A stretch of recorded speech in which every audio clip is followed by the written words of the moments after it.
Assalamualaikum warahmatullahi wabarakatuh. Innal hamdalillah nahmaduhu wa nasta'inuhu wa nastaghfiruh wa na'udzu billahi min syururi anfusina wa min sayyiati a'malina may yahdihillahu fala mudhillalah wa may yudlil fala hadiyalah. Asyhadu an la ilaha illallah wahdahu la syarikalah wa asyhadu anna Muhammadan abduhu wa rasuluh. Allahumma shalli wa sallim wa barik ala nabiyyina Muhammad wa ala alihi wa sahbihi ajma'in, amma ba'd. Alhamdulillah kita dapat memulai kembali kajian kita. Kita sampai pada kitab yang ke-36, yaitu Kitabul Asyribah, kitab tentang minuman. Bab yang pertama adalah babu tahrimil khamri, bab tentang pengharaman khamar. Wa bayani annaha takunu min asiril inab wa minat tamari wal busri waz zabibi wa ghairiha mimma yuskir. Dan keterangan bahwa khamar itu dibuat dari perahan anggur, korma mentah, anggur kering, dan lainnya dari hal-hal yang bisa memabukkan. Baik, khamar kalau secara lughah itu artinya nutup kan, yang nutup kan. Khamara itu nutup. Jadi kerudung dalam bahasa Arab khimar. Nah, kalau khimar pakai ha keledai gitu. Jadi beda ya, apa jauh ya. Khimar kerudung. Nah, kemudian kenapa khamar itu dinamakan khamar? Karena dia khamarul aqla, bisa menutup akal. Baik. Untuk lebih jelasnya kita lihat hadis-hadisnya. Haditsu Aliin radhiyallahu anhu qala. Hadis Ali radhiyallahu anhu. Dia katakan, kanat li syarifun min nasibi minal maghnam yauma badrin. Saya memiliki syarif. Syarif itu onta yang berumur 2 tahun lebih. Nah, yaitu bagianku dari rampasan perang pada perang Badar.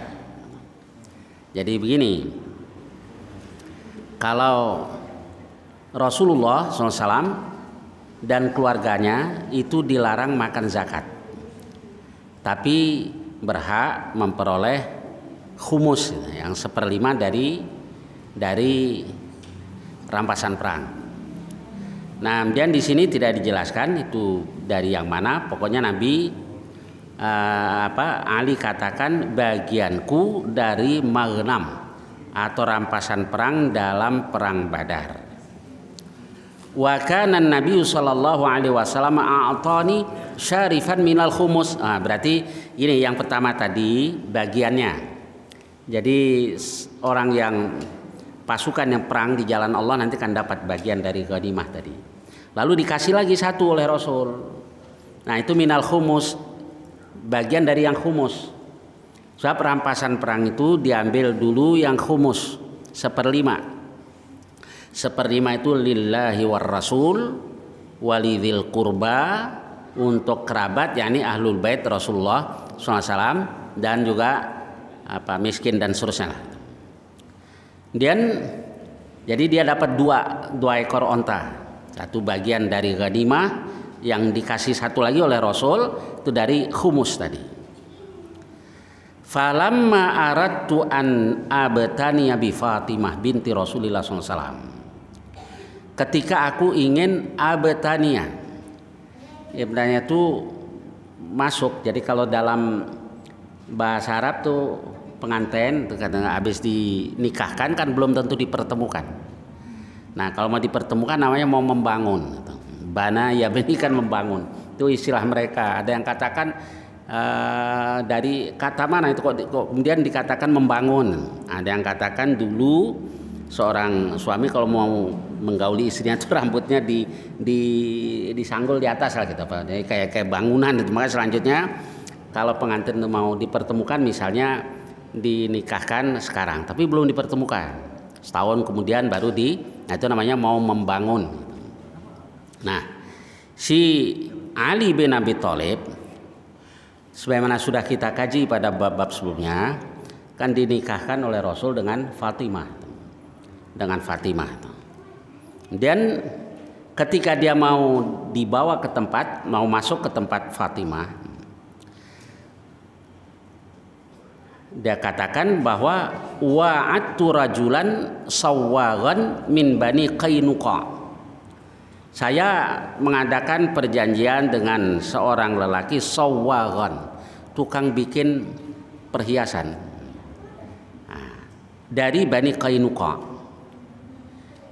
Saya adakan perjanjian ayyar tahila maya fana'tiya bi idkhirin aradtu an abi'ahu sawwagin, yaitu saya ingin menaiki kendaraannya tadi, yakni 2 onta tadi bersama dengan Yahudi dari Bani Qainuqa itu. Kami datang dengan membawa idkhir, yaitu sejenis rumput ilalang yang orang Arab dulu biasa pakai untuk atap rumah, buat gentengnya itu.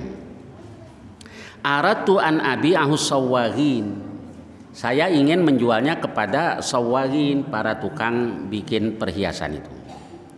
Wa asta'inu bihi fi walimati ursi, dan aku minta tolong kepadanya pada walimah urusku, walimatul urus.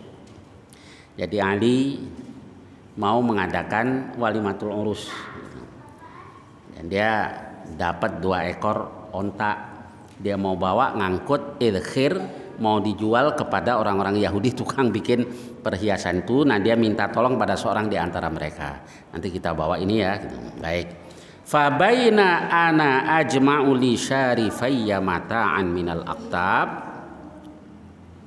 Ketika aku sedang mengumpulkan untuk 2 ekor ontaku itu, mata'an minal aqtabi wal gharaizi wal hibal, yaitu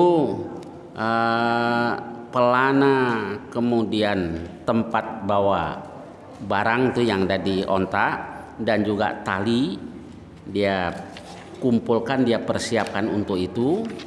Dia katakan wa syarifaya munakhatani ila jambi hujrati rajulin minal ansar. 2 ekor ontaku itu aku derumkan di samping rumah salah seorang lelaki dari kaum Ansar. Faraja'tu hina jama'tu ma jama'tu. Aku pun kembali ke tempat itu ketika aku sudah kumpulkan apa yang telah aku kumpulkan. Fa idza syarifaya qad ijtubba asnimatuhuma. Tiba-tiba kedua ontaku, dua punuknya sudah dipotong. Wa bukirat khawasiruhuma. Ambing susunya sudah dirobek, diambil air susunya. Wa ukhidha min akbadiha, hatinya diambil. Walam amlik ainaya hina ra'aitu dzalikal manzar minhuma. Saya nggak mampu menahan dua mata saya menangis ketika saya melihat pemandangan itu. Gimana rasanya orang mau walimatul urus, sudah dipersiapkan segala-galanya, sampai dia pengen jual idkhir tadi kepada orang-orang Yahudi, mau dipakai buat biaya walimatul urus. Ontaknya, punuknya dipotong, ambing susunya sudah dirobek, kemudian hatinya sudah diambil. Dia nangis. Fakultu, lalu aku katakan, man fa'ala hadza? Siapa yang lakukan ini? Faqalu, mereka katakan, fa'ala Hamzah ibnu Abdul Muthalib. Yang melakukannya adalah Hamzah bin Abdul Muthalib, pamannya sendiri. Wa huwa fi hadzal bait fi syarbin minal ansar. Dia ada di rumah ini lagi mabok minuman milik kaum Ansor, lagi mabuk-mabuk. Fantolaktu, aku pun berangkat. Hatta adkhula 'alan nabi, hingga aku masuk ke tempat Nabi. Jadi ngelihat kayak begitu dia mendatangi Rasulullah sallallahu alaihi wasallam. Wa indahu Zaid bin Harithah, di sisi Nabi ada Zaid bin Harithah. Fa'arafa an-nabiy sallallahu alaihi wasallam fi wajhi alladhi laqitu. Nabi mengetahui di wajahku apa yang sudah aku jumpai, aku alami tadi. Kok kelihatan sedih, ada apa? Faqala an-nabi sallallahu alaihi wasallam, lalu Nabi bersabda, malak, kenapa engkau wahai Ali? Faqultu ya Rasulullah, aku katakan wahai Rasulullah, ma ra'aitu kal yaumi qattu. Saya belum pernah mengalami seperti hari ini sama sekali. Ada Hamzah ala naqatayya. Hamzah telah berbuat zalim terhadap dua ekor ontaku. Fa ajabba asnimatahuma. Lalu dia potong punuk kedua onta itu. Wa baqara khawasirahuma. Ambing susunya sudah dibelah. Wa huwa dza fi baitin ma'ahu syarbun. Tuh dia ada di situ. Di satu rumah yang lagi minum-minum. Baik, sebelum kita lanjutkan begini. Sebagaimana sudah kita bahas pada kajian-kajian yang lalu, bahwa pengharaman khamar dan judi itu kan bertahap. Awalnya belum dilarang, nah ini belum dilarang. Kemudian Umar ibn Khattab radhiyallahu an, ketika para sahabat bertanya kepada Rasul tentang khamar dan judi, lalu turun ayat yas'alunaka 'anil khamri wal maisir. Mereka bertanya kepada engkau tentang khamar dan judi. Katakan pada keduanya ada itsmun kabir, ada dosa besar, tapi ada juga wa manafi'ul linnas. Ada beberapa manfaat buat manusia. Tapi dosanya lebih besar, tapi belum dilarang, gitu aja. Nah, Umar kemudian berdoa, Allahumma bayyin lana fil khamri bayanan syafian. Ya Allah, jelaskan kepada kami tentang khamar ini dengan penjelasan yang tuntas. Dan turunlah ayat yang melarang sholat dalam keadaan mabok. Jadi masih dibolehkan minum, ya minum. Cuma kalau sholat kadang-kadang ngaco bacanya, termasuk Ali bin Abi Thalib. Dan turunlah ayat yang la taqrabus sholata wa antum sukara. Jangan kamu mendekati sholat sedangkan kamu dalam keadaan mabok. Nah Umar berdoa lagi, Allahumma bayyin lana fil khamri bayanan syafian.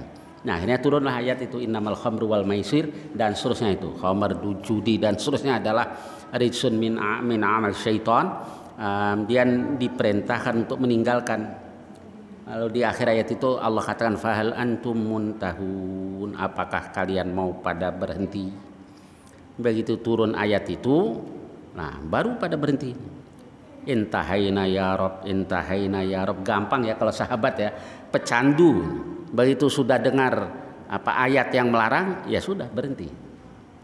Nah kemudian biar hukum Allah tadi tidak tinggal hanya secara berlaku secara normatif saja, maka selanjutnya masuk ke level hukum yang diterapkan di masyarakat.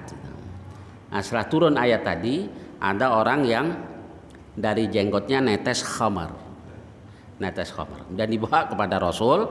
Di hadis itu dijelaskan faminna ad-dharibu biyadihi, ada yang pukul dengan tangannya, wa minna ad-dharibu bi thawbih, ada juga di antara kami yang pukul dengan bajunya, wad-dharibu bi na'lih, ada yang pukul dengan sendalnya, dicambuk selama sebanyak 40 kali. Jadi dengan demikian setelah masuk di level hukum yang diberlakukan di masyarakat tadi, maka khamar habis. Kalau nggak begitu ya tetap orang yang kalau dibiarkan banyak juga nanti orang yang bandel tetap minum khamar. Baik, kemudian di hadis tadi kok dijelaskan bahwa tahu-tahu punuk ontanya dipotong, lalu ambing susunya dibelah, hatinya diambil. Gimana ini? Wallahu alam. Apakah itu sudah disembelih atau belum? Kalau belum disembelih, nah ini terkena sabda Rasulullah Shallallahu Alaihi Wasallam yang diriwayatkan oleh ashabus sunan itu bahwa makuti aminal bahimah, yang dipotong dari binatang, wahya hayyatun, padahal binatangnya masih hidup, fahuwa mayyit, maka yang dipotong itu hukumnya adalah bangkai. Jadi ontak nih, sayang mau dipotong, punuknya saja yang diambil, maka punuk yang terpotong ini hukumnya adalah bangkai. Nah, kalau misalnya di sini dipotong oleh Hamzah ketika onta itu dalam keadaan hidup, ya namanya dia lagi mabok. Lagi mabok dia nggak kena dosa, tapi dia harus mengganti. Begitu pendapat para ulama. Orang yang mabok melakukan ini itu kan nggak dosa, tetapi dia harus ganti karena menyangkut hak orang lain. Nah kemudian setelah itu kalau diartikan bahwa itu belum dipotong. Cuma kalau kita lihat di hadis yang diriwayatkan oleh Muslim, bahwa itu dia lagi mabok, ada budak perempuan gitu, yang nyanyi. Jadi dulu masih begitu, mabok, tadi dia punya budak perempuan suruh nyanyi. Nah ini budaknya ngelihat ontak tadi. Begitu ngelihat ontak, dia katakan, ini di riwayat lain yang tidak diriwayatkan oleh Bukhari Muslim, ala ya Hamzu li syarafin nawa, wahai Hamzah ketahuilah, tuh ada onta gemuk, wahunna mu'aqalatun bil fina, tuh lagi diikat di halaman, do'is sikin fil lubbati minha dan seterusnya. Jadi ini perempuan sambil nyanyi sambil dorong si Hamzah yang lagi mabuk, suruh potong, suruh ambil onta gemuk. Ya kayak orang kita juga lagi ini mabuk gitu ya, Abang Farhat langsung keluar ya paling ganteng, keluar banyak lagi. Nah sama lah Hamzah lagi begitu, dalam keadaan seperti itu. Di bersyair seperti ini sih perempuan tadi dipotong. Wallahualam. Cuman kalau kita lihat di syairnya ini kelihatannya itu dipotong oleh Hamzah. Wallahualam. Yang jelas nih terjadi ketika belum dilarang minum khamar. Saya lanjutkan hadisnya tadi. Kemudian fada'an nabiyyu sallallahu alaihi wasallam biridaihi fartada. Nabi minta selendangnya, lalu Nabi pakai selendangnya.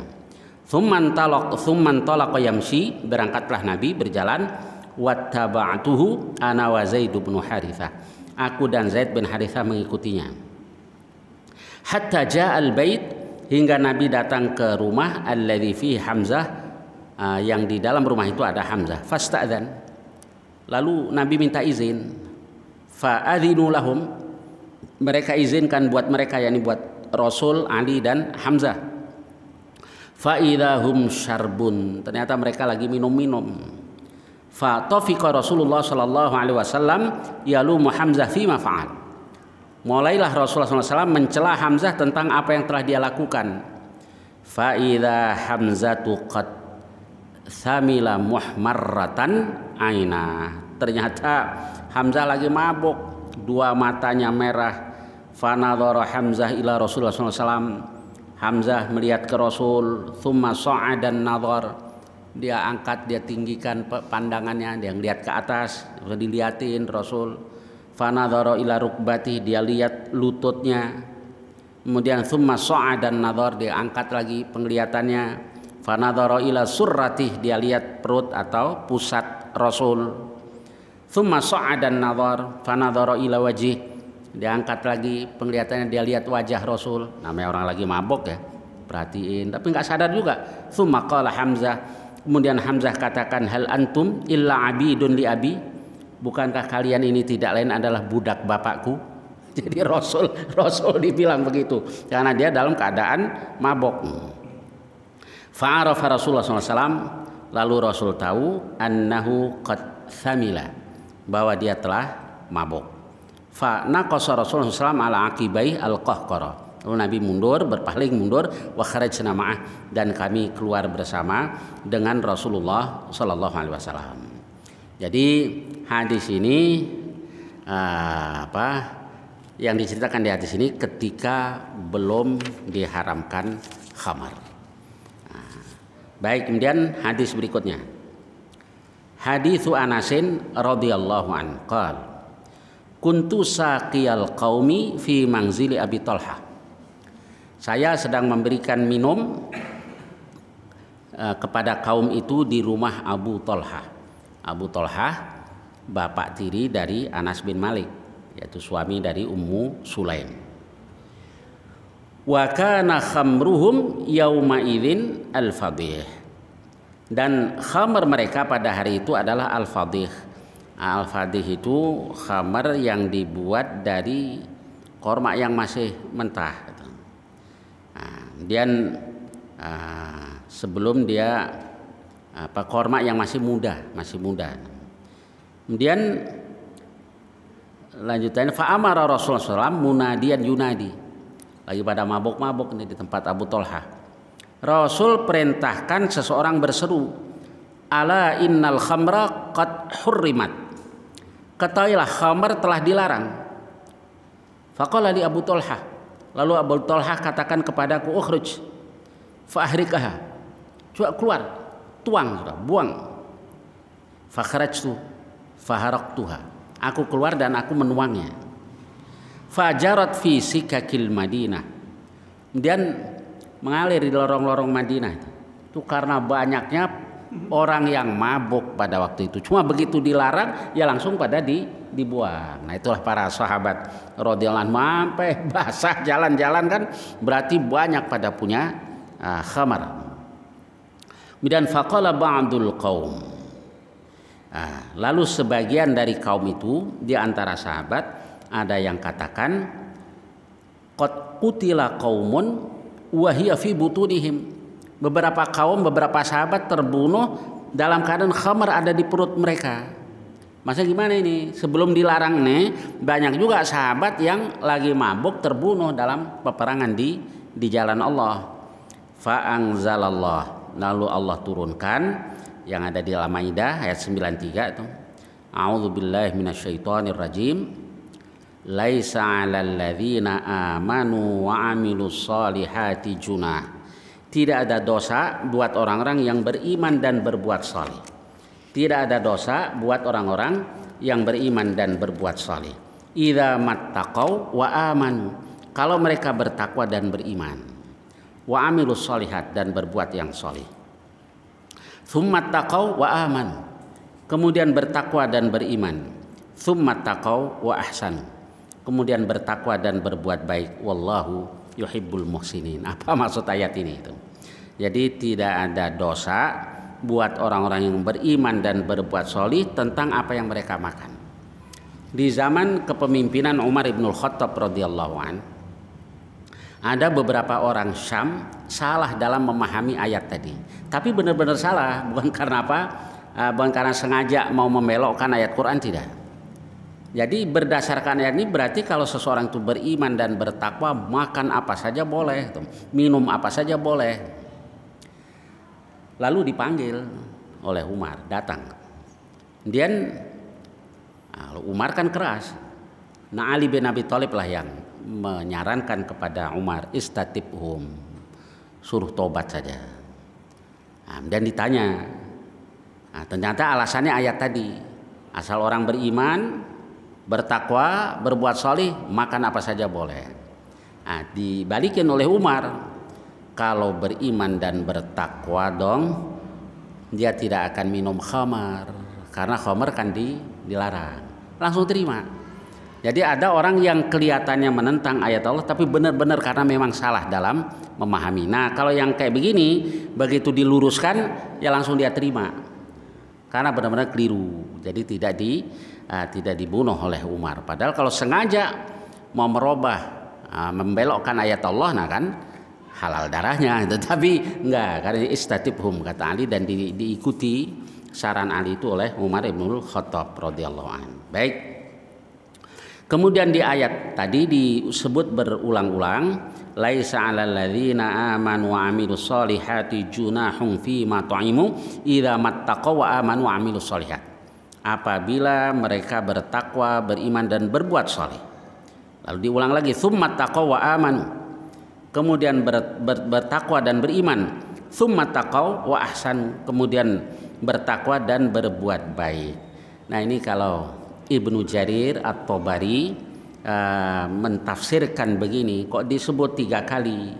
Ya, yang pertama bertakwa, beriman dan berbuat sholih, maksudnya adalah bitalaqqi amrillahi bil qabul wat tasdiq.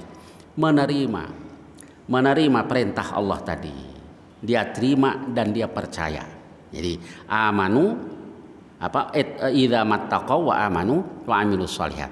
Dia terima, hatinya nerima, kemudian dia percaya dengan apa yang disampaikan, difirmankan oleh Allah. Yang kedua diulang lagi, tsumma taqaw wa amanu.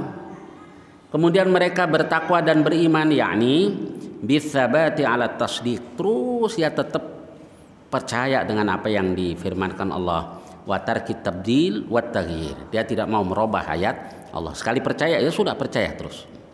Dan yang ketiga, tsumma taqaw wa ahsan. Kemudian mereka bertakwa dan berbuat ihsan, berbuat baik, yakni bil ihsan wa taqarrubi binawafilil a'mal.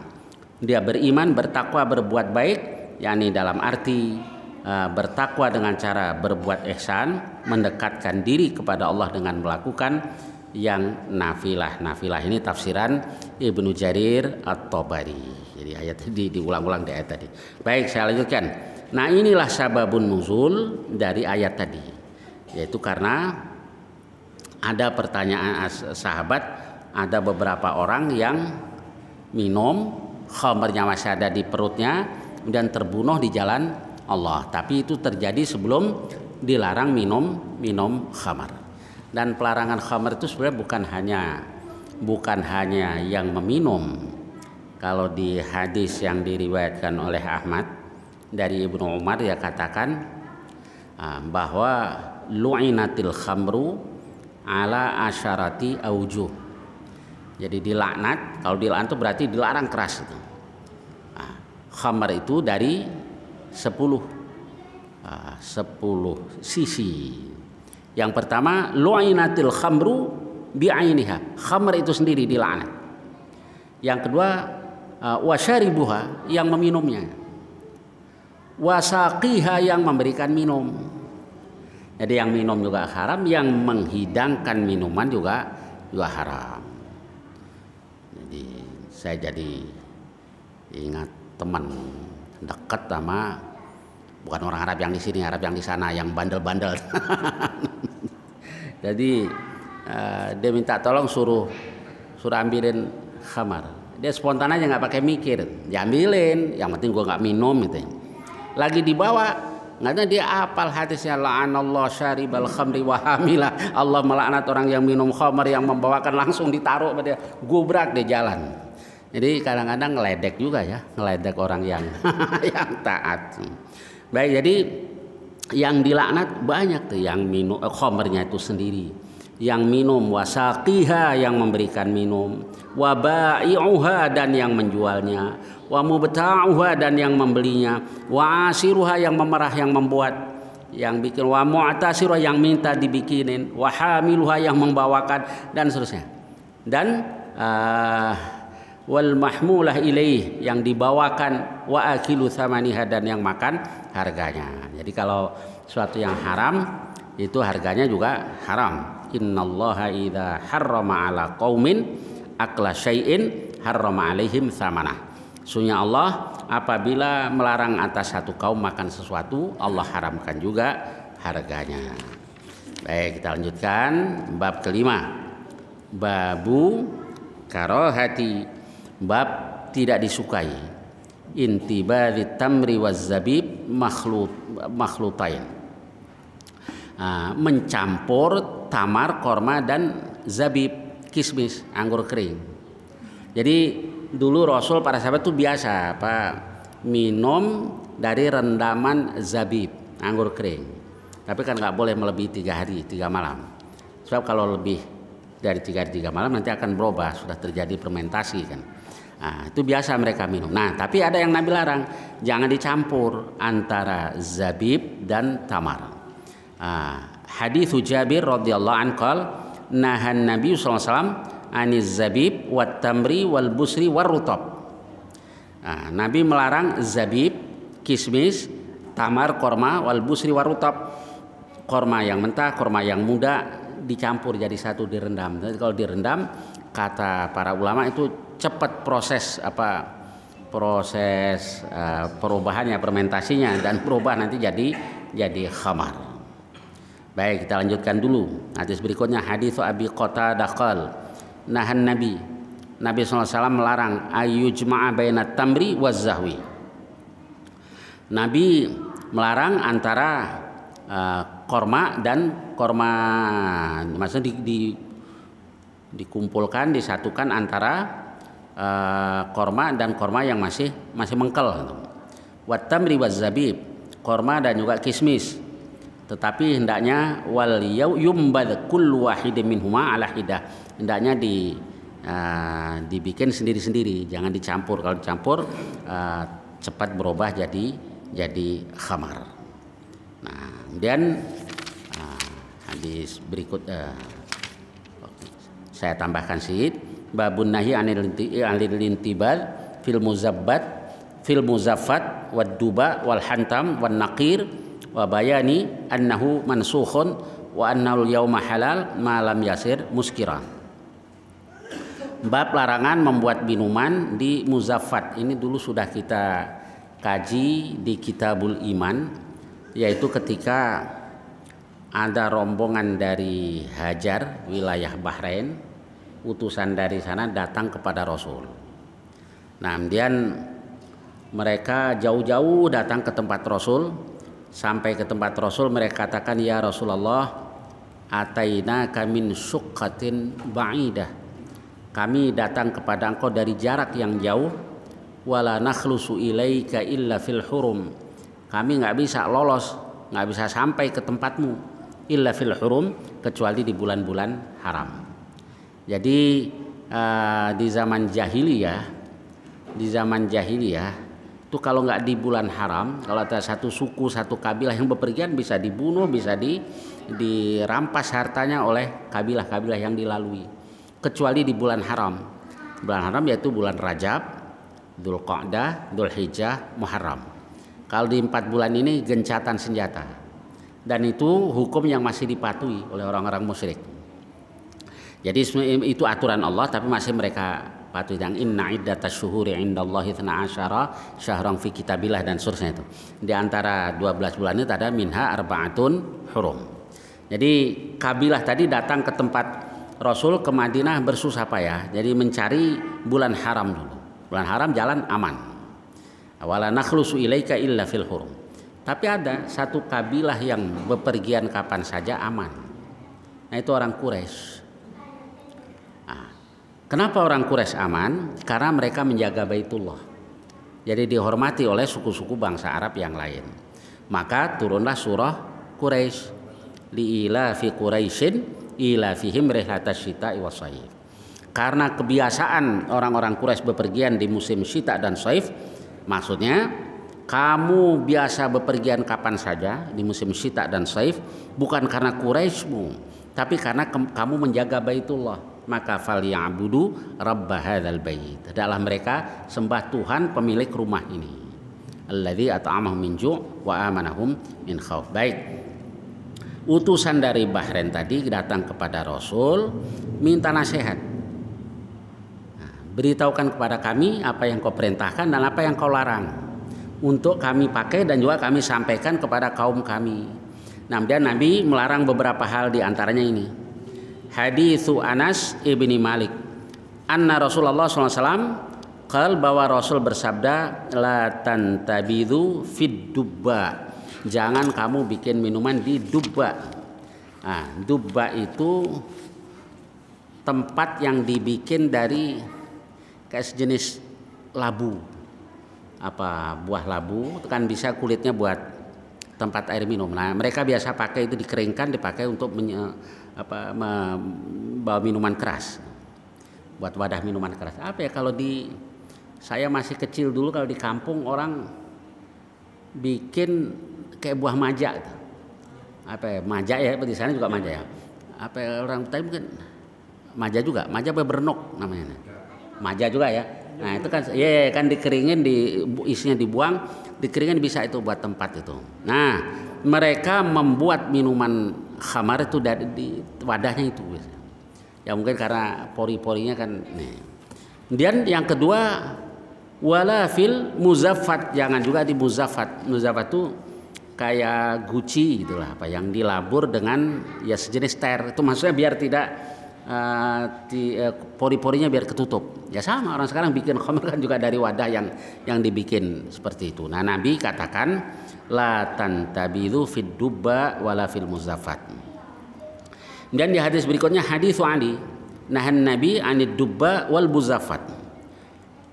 Lalu di hadis-hadis yang lain nanti yang diriwayatkan oleh Muslim, sampai mereka bertanya kok Rasul tahu gitu. Jadi Rasul kok tahu cara membuat khamar. Ada yang dibuat dari nakir, itu tunggul korma yang dilobangi. Nabi jelaskan, iya kamu lobangi kan tunggul korma, lalu kamu masukkan kutaya itu jenis korma tapi kecil-kecil. Saya belum pernah lihat ini apa korma ini kecil. Nah itu biasa mereka buat minuman keras. Kemudian direndam di situ, dan kalau setelah ini mereka minum. Sampai Nabi jelaskan, bukankah karena itu salah seorang dari kamu memenggal tangan saudaranya? Nah yang datang itu ada yang pernah ngalami itu langsung diginiin karena dia tangannya pernah dibacok oleh sepupunya gara-gara minuman keras yang biasa mereka pakai tadi. Baik, jadi maksud hadis-hadis tadi ini adalah jenis-jenis khamar yang biasa mereka minum, mereka bikin dan mereka minum. Nanti di hadis-hadis berikutnya dijelaskan di bab berikutnya terutama bahwa khamar itu apa sajalah. Yang penting dia punya sifat muskir, memabukkan, maka dia disebut khamar. Kullu muskirin khamrun. Setiap yang punya sifat memabukkan itu adalah khamar. Kan saya minum dikit doang, nggak mabuk. Iya, tapi dia muskir, dia punya sifat memabukkan. Malah kalau di hadis riwayat Ahmad itu sebenarnya bukan hanya muskir yang dilarang, muskirin wa muftir. Nah, Rasul melarang setiap yang memabukkan dan muftir itu melenguhkan, gitu. Bikin apa ya, gejala-gejala awal dari mabuk itu kan kayak lenguh, gitu. Nah, ini muftir itu dilarang. Ya, kayak ganja itu mabuk bener kan enggak juga kan? Masih sadar-sadar juga ya. Cuman udah mulai begitu-begitu. Nah, itu masuk muftir. Bisa muskir, bisa muftir, pokoknya dilarang lah yang begitu-begitu. Jadi Rasul melarang setiap yang muskir dan muftir. Jadi insya Allah nanti lebih jelas kita lihat di hadis-hadis berikutnya tentang apa yang disebut khamar. Jadi nggak selalu arak lah gitu. Kalau arak kan cair. Nah dulu saya masih kecil itu suka lihat di pagar-pagar di kampung itu kecubung. Nah, itu biasa mereka tanam kan. Karena yang muda itu suka orang pakai buat jamu lah tuh. Orang tua-tua dulu suka. Belakangan sama pamong desa di daerah satu dibabat-babatin. Wah, taunya tuh lebih parah dari ganja dan juga dari yang lain-lain. Bijinya yang udah hitam tuh apa. Nah, contohnya itulah. Jadi yang apa saja kalau dia punya sifat muskir maka menjadi haram. Baik, saya kira hadisnya sampai sini dulu. Barangkali ada pertanyaan-pertanyaan tentang hadis-hadis tadi atau lainnya yang saya bisa. Silakan, tafadhol.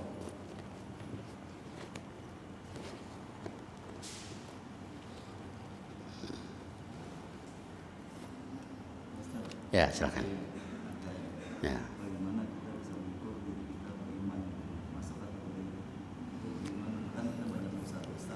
Ya, ya banyak sebetulnya kalau kita lihat di Quran. Orang yang beriman tuh begini. Nah, itu bisa buat tester lah gitu.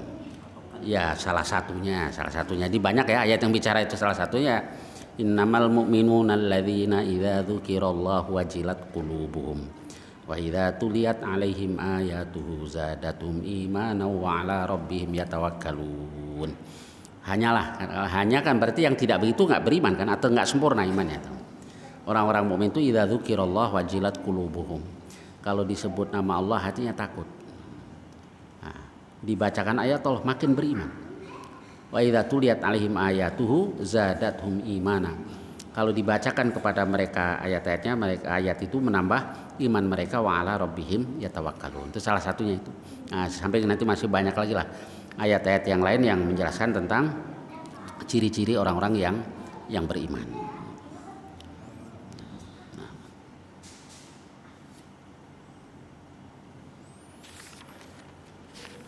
Nah, silakan. Assalamualaikum. Ya.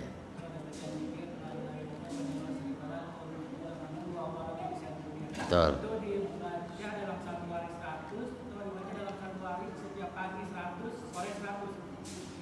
Nah, begini, ada di satu hadis pagi baca 10 boleh. Ada satu hadis. Nah, ada juga baca 100 yang pahalanya sekian-sekian tadi ya, kalau baca 10 sekian baca. Nah, kalau dibaca 100 kali di pagi hari fadilahnya ada. Wa kanat lahu hirzan minasyaitan. Zikirnya tadi menjadi penghalang untuknya dari godaan syaitan. Kalau dibaca 100 kali. Ya, pagi dan petang, betul. Ya boleh saja kayak subhanallah bihamdih itu kalau 100 begini. Yang lebih baik lagi kata Rasul yang membaca lebih banyak lagi gitu. Jadi Nabi hanya menerangkan fadilahnya. Kalau sekian begini. Nah itu asal ada hadisnya yang sahih boleh kita pakai. Tapi jangan nih kalau dibaca nih kayak loh. Nah ini yang biasa bukan dari hadis tuh. Biasanya orang yang nyuruh nih kalau dibaca sekian ribu setiap malam cepet kaya. Kalau kaya orang ini ya tertarik ya jalanin tuh zikir tuh biar cepet kaya. Ya, fadhal. Ya.